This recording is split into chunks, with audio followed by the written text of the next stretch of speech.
وعباد الرحمن الذين يمشون على الأرض هونا وإذا خاطبهم الجاهلون قالوا سلاما والذين يبيتون لربهم سجدا وقياما والذين يقولون ربنا اصرف عنا عذاب جهنم إن عذابها كان غراما إنها ساءت مستقرا ومقاما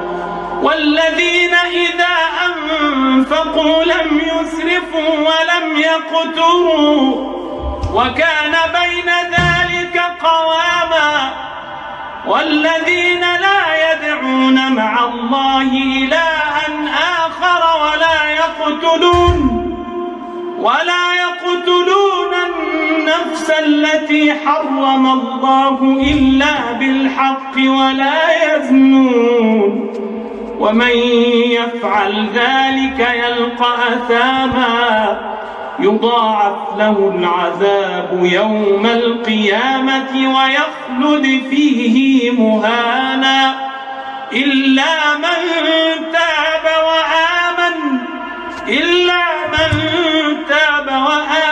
وعمل عملا صالحا فأولئك يبدل الله سيئاتهم حسنات وكان الله غفورا رحيما ومن تاب وعمل صالحا فإنه يتوب إلى الله متابا والذين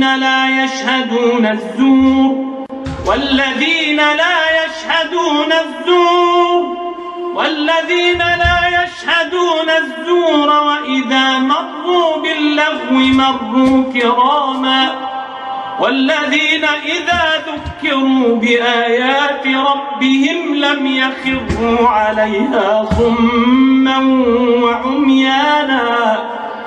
والذين يقولون ربنا هب لنا من أزواجنا وذرياتنا